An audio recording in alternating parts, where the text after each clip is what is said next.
This looks like a perfectly typical European town, but there's more to this place than meets the eye. Here, there's two of almost everything.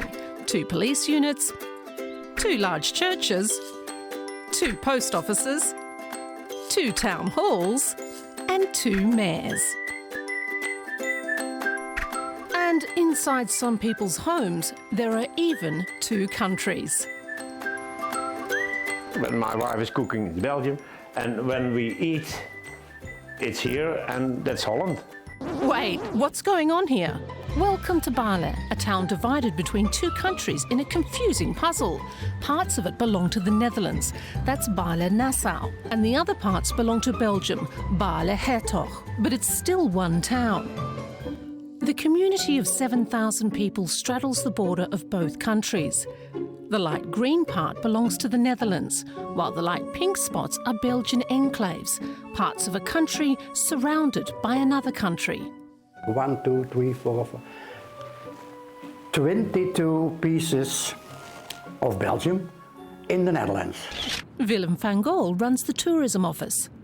But then the story is not ended, because we have also 7 Dutch parts into the Belgian enclaves. Worldwide, there are 64 enclaves, so we have almost a half, which makes us world capital of enclaves. But how did that happen? Long story short, in 1198, 2 dukes agreed to divide some land into chunks, creating this crazy quilt of territories. But it's not that hard to figure out where you are if you keep your eyes open. You can see in which country you are on the floor, in the street. We have the nails, and on the sidewalks we have the crosses. People use the front door rule to know which country they live in. Your house is registered where your front door lies, but sometimes this happens. The front door is divided in a Dutch part and a Belgian part. Yes, you can see it on the house numbers by the flag colours. In other homes, the borders can be just as tricky. At this moment I'm in Belgium, and now I'm in Holland. Ed de Laat's lived in 2 countries at the same time for over 40 years. It's a Dutch house, and tax pay we in Holland. And for the Belgian part we are paying tax in Belgium. It's not so much, but we pay tax in Belgium. Police work in this town can also be quite tricky. Criminals doesn't stop at the border. Meet Ed and Pascal, who share one office but need permission. So when he has something, he wants to know something, he can ask me, because he can't look in my computer. I can't look in his computer.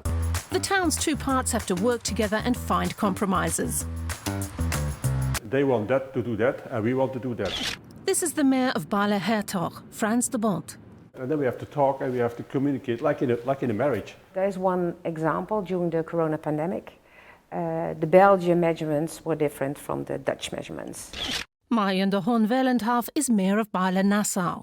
Some shops were allowed to stay open during the corona pandemic on, for example, Belgian premises, and on the Dutch premises they had to be closed. There was a sort of a polarization that took place between our Belgian-Dutch community. That was very painful. Speaking of shops, this liquor store is right on the border as well.